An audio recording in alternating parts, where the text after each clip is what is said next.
start with my origin story into the psychedelic realm. I went to the highest level of the video game, so to speak. My first psychedelic experience, other than mushrooms and ecstasy in college, which I don't really count, was with Bufo.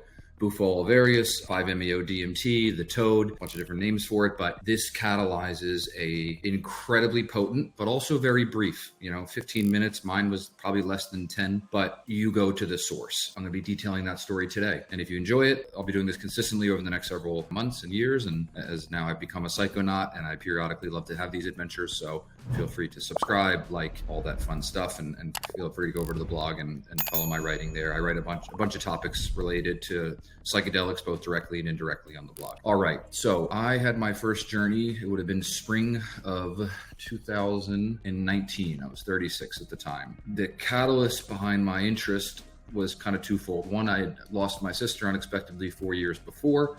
I had embarked on a bunch of changes to, heal from that loss. I left my life in New York City to start over in Los Angeles, got an apartment on the beach, started training, doing fitness regularly, lost 35 pounds, quit drinking in 2018. So I completely unmoored myself from that lifestyle, but I still was struggling. I still lacked agency over the grief. It would still hit me at times, sometimes inconvenient times. And I had read Michael Pollan's How to Change Your Mind, probably the most impactful book that I've read in terms of reading something that transpired to changing your life. And I was always someone that was very intellectually curious, what he wrote about, psychedelics changing people, kind of reversing things like, addiction and anxiety and depression. And I had never heard of any sort of association with psychedelics. I like most people, thought they were just drugs for fun or whatever the case may be. And I was fascinated by this.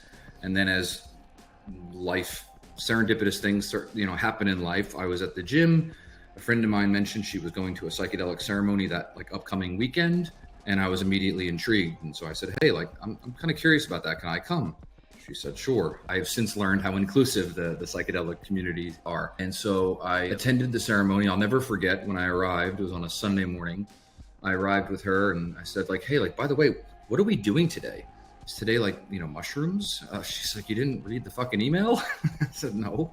I had other shit to do. And it turns out, she said, today's the toad. And I knew what that meant because, from the book. And, I was like, oh, shit. I should have read that email. But I'm not one to, back down. I'm thinking the big 5 personality tests, I would measure high in openness to new experience. I did the Trans-Siberian Railroad in Russia. In my 30s, I skydived, bungee jumped. So I'm no stranger to fear and the unknown, but I was definitely scared for sure. I decided to go second. There was about 15 people, give or take, at the ceremony. My logic was, I knew I was anecdotally familiar with the types of experiences that Bufo can catalyze. And I thought to myself, if I just see a bunch of people go and have these really very, highly variable, powerful releases, it might just increase the trepidation that I was already experiencing. And I didn't want to go first because, I didn't want to be the guinea pig.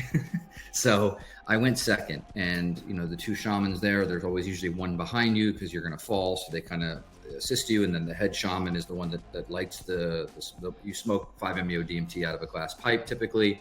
And they're the kind of ones that are more navigating, and guiding your experience. So, I had this kind of what the fuck, go for it moment. Approached the shaman. We embraced in a warm hug, as is customary in this world. I would come to learn, beautiful part of the world, a lot of hugs and love and inclusivity, and just really an amazing group of humans you end up, meeting when you go down this path. So anyway, I smoked. They tell you to hold. They kind of do a count, hold the smoke into your lungs to make sure you feel the full effects. And that's what I did. And the first marker that I was leaving, baseline consciousness, was the tree in front of me. You're looking up towards the sun, and in front of the sun was this tree, and it started shaking in this very violent way. Although I used the adjective violent, but it wasn't scary. It was just intense, but boom, boom, really just intense, shaking, undulation of reality. And then the next marker that I was leaving, waking consciousness, was everything became this beautiful, almost tantamount to an Instagram filter. You remember Valencia back in the day? I'm not on Instagram anymore, but everything became filtered. And it was a version of reality that I'd never seen before. I'd never experienced. It was so beautiful.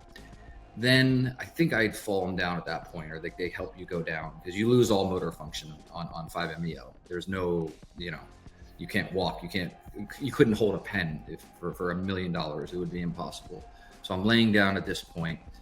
I think the third marker that I was not in this realm was I'm like soaring through the universe, flying through, Jupiter and stars, and it's very beautiful and loud. And I don't know if I was at the Big Bang or like a galaxy forming, but I remember hearing and feeling and experiencing these like undulations and these like loud vibrations and these ba-boom, ba-boom.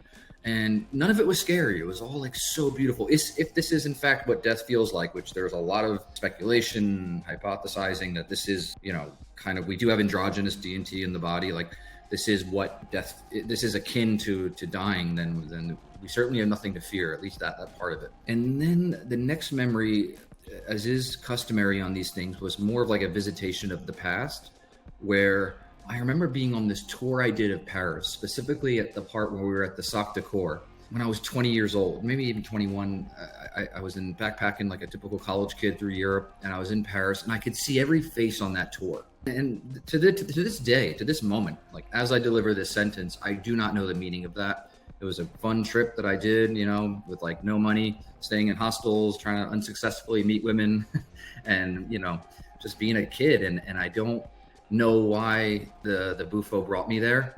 It did, and it was like I was back there, almost similar to what's the Christmas Carol where like Stooge visits past lives. Very similar, where I was like eavesdropping into a life that I had once lived. Don't know what the meaning is, but the next thing I remember is probably the most meaningful, part of the journey, which is I started to feel, and I use that word intentionally. It wasn't I heard it, but I started feeling the word Dimitas over and over again, just hundreds of times. It could have been, the cadence very well could have been rhythmic with my heartbeat. I'm not sure. Dimitas, over and over again, hundreds of times, thousands, who knows? You lose all sense of time in this realm. Didn't know what that meant. I kind of came to probably around the 8 or 9 minute mark. I remember the shaman, who's now a good friend of mine, like looking me in the eye, making sure I was okay. And I looked at him like, oh, that was cathartic. And he's like, catharsis. And everyone celebrates and they say happy birthday because you're kind of born again the first time that you do Bufo. It's your second birthday. And it was just unbelievable. Like this,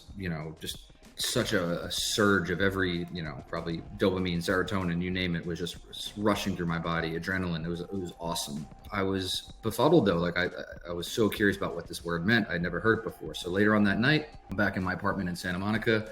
So I Googled, Dimitas. Turns out it's Latin for let go. And, that was like a moment in your life that changes everything. It splits your life in half, like every, goosebump you could mention. It was unbelievable. Knowing that I had set the intention of healing from the loss of my sister, and then getting that message from God, the universe, her, who knows? I don't have any sort of certitude as to who delivered that message or why, but it's, to me, it is way too powerful and serendipitous and perfect to be just merely coincidence. And just to, level set on the type of person I am, before this experience, I was an atheist. I've always been scientifically minded. I'm always like evidence trumps anecdote, very skeptically minded just by my wiring. So I'm not someone that came into this experience overly porous to new ideas, concepts, like love the Carl Sagan quote, extraordinary claims require extraordinary evidence. That's like a guiding principle of mine. So I wasn't someone that was overly susceptible or malleable to, a mystical event changing my belief system, but this certainly did. In the months that followed, so in psychedelic communities, there's a belief that a psychedelic experience, a mystical experience, certainly like Bufo would catalyze, raises your vibrational energy. And I can absolutely attest to that. Within 1 month of my Bufo experience, I got a unexpected promotion at work. I wasn't due for a promotion. I don't think I was doing anything particularly above average. An ex-girlfriend showed up at my door crying, like wanting to get back together. All of the old friends that I hadn't heard from, reaching out like, hey, I was thinking about you. How are you? Like just the sheer amount of serendipity and positive events and outreach, even people at the water cooler at the office, like, you seem very different. Obviously people I didn't go tell that I did a Bufo ceremony the weekend before, being effusive with their words about how light and different I felt and seemed. And just so many examples of that. In addition to just going through life lighter, my workouts improved. I was able to stay, I do CrossFit. It's particularly, rigorous regiment. And I was able to stay in the moment and have like better workouts and enjoy them, the suck even more. It was just an unbelievable, all these things coalescing kind of afterward that to me, there's just no way you can dismiss that as coincidence. And that's what launched me into the world I'm in now, where I've now done almost every psychedelic. I've traveled around the world, met facilitators and shamans that are administering these, and that's what I write about. And it's been beautiful. And it's a day that, obviously it changed the trajectory of my life. It changed almost everything about how I understand waking reality, and exclusively for the better. It made me a more spiritual, more open, kinder, lighter, more loving individual. Not overnight. No changes overnight. You have to do the work. You have to integrate the experiences. And I took it very seriously. And I do. Every time I do a psychedelic, I do intention, integration. I make sure that I'm ready. There's been times where I was supposed to do a ceremony and maybe something had happened in the weeks leading up and I wasn't in the right mindset and I didn't do it. So you have to honor these medicines. They are very potent, and I always do. Even if it's just a mushroom journey, I'll still make sure that I'm in a good place. But man, and I'll end on the impact on healing. I still miss my sister. I still love her, and it's still a great tragedy. But the lesson was resonated. The lack of agency over grief ended that day, where I was able to, from that point forward, compartmentalize and control the grief when it happened. And I was less, at its discretion. And, that single moment healed me more than any of the other modalities I embarked on, or the other endeavors I had executed to get to that goal. And so the healing power of psychedelics is just undeniable and unrivaled. And that's probably the biggest lasting takeaway, is that, my intention was reciprocated by and answered by the universe, God, whatever you want to call it. So I hope you enjoyed that, and please subscribe and comment if you did, and I will see you all soon. Bye.